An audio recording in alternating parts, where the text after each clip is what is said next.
Juan Gabriel Lavaqué, quien muy amablemente nos atiende en la mañana de hoy. Juan, ¿cómo te va? Te mando un abrazo grande, Maximiliano Lecky de equipo. Sé que estás pasando por unos días muy difíciles y no quiero dejar de saludarte y de abrazarte en estos momentos. ¿Cómo andas, Juan? Y como Dios me permite, una situación difícil, pero gracias a Dios, Maxi, estoy sereno. Uh-huh.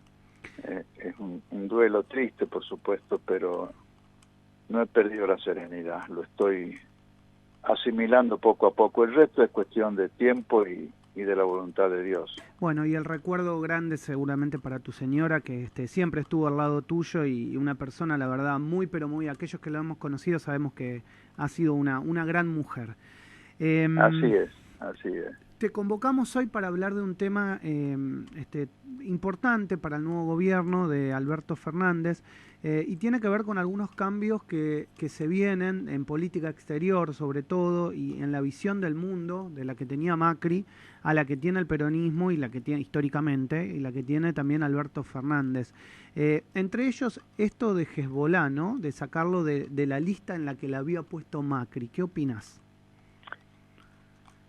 Yo creo que es un paso justiciero, porque justiciero y lógico para seguir la línea diplomática que se ha seguido siempre en nuestra Cancillería. Nosotros los argentinos valoramos poco nuestra línea técnica, digamos, la línea que viene académica de la Cancillería. Son buenos diplomáticos, están bien formados, están formados, es cierto, en una orientación ideológica desde mi punto de vista errónea, porque siguen mucho la línea de Kissinger, el CARI, el Consejo Argentino de Relaciones Internacionales, que es el grupo ideológico que trabaja en Cancillería, lo fundó el embajador Muñiz en su momento, uh-huh. y lo inauguró, el discurso inaugural lo dio Henry Kissinger, así que está todo dicho. Uh-huh. Pero al margen de esa parte ideológica que yo no comparto, obviamente, es un cuerpo profesional muy capacitado, entonces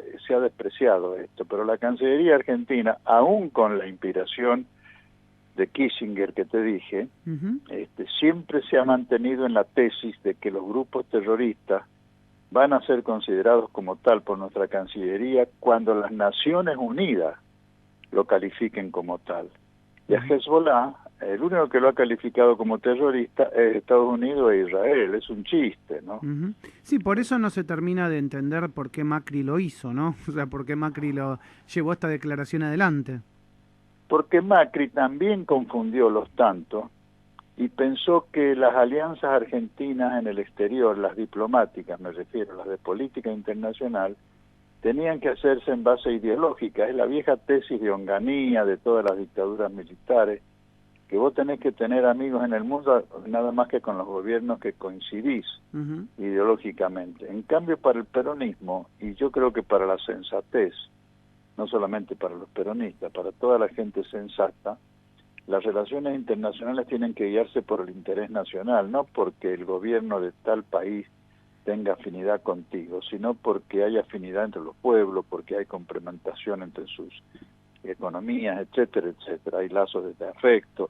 No tiene nada que ver con la ideología del gobierno de turno. Uh-huh. Es más, nosotros sostenemos que son integraciones de los pueblos. Cuando hablamos de integración latinoamericana, no hablamos de integrarnos con Jair Bolsonaro, por decirte un nombre, o con Piñera, o con Evo Morales, o con Maduro, si querés. Estamos hablando de integrar los pueblos latinoamericanos. Entonces, la política internacional no se puede llevar en base a las conveniencias del momento del partido gobernante. Estás hablando de este tema que preocupa, que es, digamos, cómo se ha tratado geopolíticamente a la Argentina en estos años y cómo se han hecho alianzas que nos pueden costar muy caras. Una de las cosas que nos pueden contar muy caras y que nosotros hemos denunciado en este programa, o sea, denunciado y contado para que la gente supiera, es esto que está pasando con los vuelos hacia Malvinas. Digamos, los CEOs ahora de Malvinas están celebrando el segundo vuelo que llega y pronostican una nueva era para el desarrollo de las islas. Hubo presentaciones judiciales que intentaron y están intentando que estos vuelos a Malvinas o pisando suelo argentino no se lleven adelante, obviamente por la facilidad que le estamos dando a los isleños respecto a la soberanía que ellos reclaman y la pérdida nuestra de soberanía. ¿Qué pensás de Macri, sobre todo, en esto que la verdad muchos argentinos estamos en desacuerdo? Lo que pasa es que Macri en esto ha seguido la línea de la afinidad ideológica que te decía recién. Sí. Por supuesto, afinidad ideológica con los anglosajones. Siempre hay afinidad ideológica con los anglosajones, y desde que el Estado de Israel ha comenzado a tallar internacionalmente, la alianza que se obedece o el lobby que se obedece es el lobby anglosajón israelí. En el caso de Malvinas se le agrega especialmente nuestra dependencia mental, de alienación cultural, es a Gran Bretaña. Vos lees la prensa argentina y parece que Gran Bretaña fuera una niña, una vestal de 15 años, impoluta, que en toda la historia no cometió un solo atropello de nada, y son unos canallas. Hay que acordarse que la piratería en el mundo la inventaron con Morgan y Drake. Pero bueno, eso es aparte. Menem...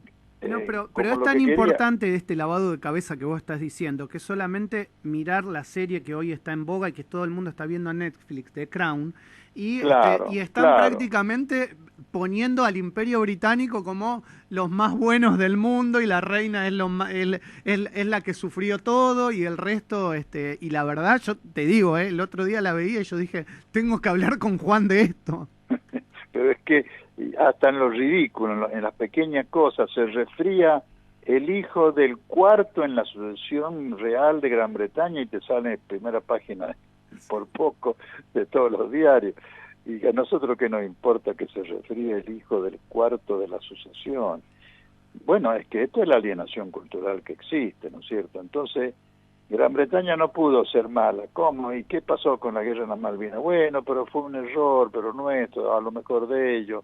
Entonces, olvidemos los rencores y hagamos buenos negocios. Ahí se juntó el materialismo crudo que practicaba Menem, más su afán de ser reconocido como rubio, alto y de ojos celestes, a pesar de su apariencia física, con toda esta alienación cultural de que hablamos.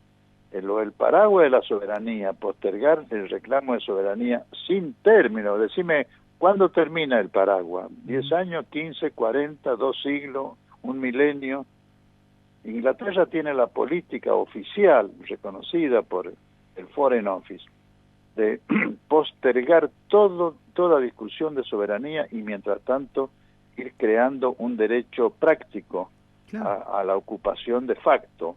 Y en base a qué, en base a los negocios comunes, si eso es lo que busca. Y le seguimos otorgando facilidades como este vuelo, que es increíble que se haya otorgado. Claro, es increíble. Cada vez va a ser más difícil plantear el tema de la soberanía. Entonces, en este tema especial de las Malvinas, al margen de la amistad que hay que tener con todos los pueblos del mundo que nos interese, que convenga a los intereses nacionales, al margen de eso hay que tener muy en claro que el problema de política internacional número 1 en la Argentina es Malvinas. Es más, yo creo que hay que reorientar todos los tratados internacionales bilaterales que la Argentina ha firmado, bilaterales con un país o bilaterales en el sentido de como la Comunidad Europea, con un grupo de naciones. Hay que reorientarlo y condicionarlo al apoyo que nos tienen que dar en nuestro reclamo de soberanía. Qué importante eso. ¿Cómo es posible seguir trabajando con la Unión Europea cuando declararon que las Malvinas es parte del territorio de Gran Bretaña y por lo tanto parte de la comunidad?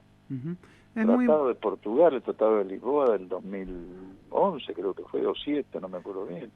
Estas cosas son inadmisibles en una sana política internacional. Y siempre denunciamos ese famoso Tratado de Madrid que se firmó con Domingo Cavallo a la cabeza, y que obviamente los argentinos muchos no saben y muchos no hablan. ¿Le contás en estos pequeños minutos a los oyentes por qué nos perjudicó el Tratado de Madrid? Se entrecorta un poquito. Sí, te decía, Juan, ¿le contás a nuestros oyentes en unos pequeños minutos por qué nos perjudicó la firma del Tratado de Madrid, que muchos oyentes no saben? El Tratado de Madrid que se firmó con Inglaterra es una verdadera capitulación, vamos a ser honestos.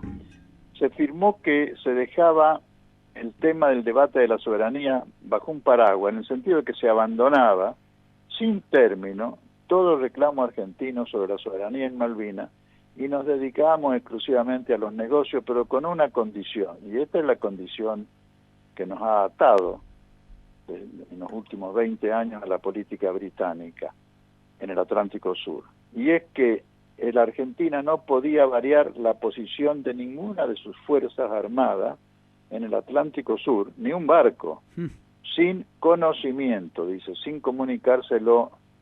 Ellos siempre hablan en forma recíproca como si fuéramos en pie de igualdad. La Marina Británica no podía mover su flota en el Atlántico Sur sin comunicárselo a la Argentina, y la Argentina, viceversa, no podía mover nada de su flota ni de sus Fuerzas Armadas sin comunicárselo a Gran Bretaña. Como siempre sucede, como en política internacional no hay un tribunal superior que dictamine quién tiene razón y quién no, y que haga cumplir manu militari estrictamente los tratados internacionales, todo depende del poder de cada país. Entonces Inglaterra ha movido los barcos, ha hecho lo que se le ha dado la gana, ha dado concesiones, ha hecho todo lo que ha tenido que hacer en el Atlántico Sur sin consultarle nada a la Argentina. Y la Argentina cada vez que quiere comprar armamento, por ejemplo, de alcance estratégico, se opone Gran Bretaña, y entonces el país vendedor, en cumplimiento de lo resuelto en el Tratado de Madrid entre los dos países, no le puedo vender a la Argentina. Nos tienen maniatados. Hace 20 años que nosotros no podemos mover un barco en el Atlántico Sur porque Inglaterra se opone a ello. Es increíble, cada vez que escucho estos temas y de los que poco se habla en nuestra prensa me da mucho coraje, ¿no? Porque digo, cuánto que le falta al periodismo argentino para transmitir correctamente lo que a veces nos pasa y lo que nos ha sucedido y que todavía tiene efectos hasta el día de hoy. Juan, te mando un abrazo grande, gracias por esta comunicación, te abrazo muy fuerte, toda la gente que te quiere acá en la radio lo hace, así que te mando un abrazo grande. Te agradezco la llamada y te agradezco el afecto. Bueno, un abrazo grande. El doctor Juan Gabriel Lavaqué charlando en la mañana de Radio Sónica. Está pasando un momento muy difícil. Para aquellos que no saben, acaba de fallecer hace una poca semana su señora, una persona que estaba y lo acompañaba durante toda la vida. Así que le mandamos un caluroso afecto. Bueno, chicos, nos queda un minuto, una noticia de cada uno y nos despedimos. Tengo Juan. 70 años de gratuidad universitaria, se cumplen. El 22 de noviembre de 1949 se decretó la supresión de aranceles universitarios, cambiando el sistema de educación superior argentino y garantizando el acceso irrestricto a la universidad pública. Muy bien. El árbitro Martín Bustos, que estaba detenido acusado por abusos a jugadores de las divisiones inferiores de Independiente, fue liberado, según confirmaron fuentes penitenciarias. Bustos, según se supo, se fue en libertad bajo caución juratoria desde la unidad 46 San Martín el pasado 20 de noviembre, cuestión que es rara y preocupa porque había sido detenido en el pasado junio nuevamente por una denuncia hecha por el club Newell's Old Boys de Rosario, porque contactó a un jugador de las divisiones inferiores diciendo que era un masajista y demás. Así que nuevamente está Martín Bustos en libertad, tendrá que ser seguido por la justicia. Nico. El Estadio Monumental de Lima, que va a ser la final de la Copa Libertadores, fue víctima de un robo en las horas previas a la gran final. Se fueron sustraídas 119 radios portales, 65 baterías, 3 cargadores y 35 manos libres.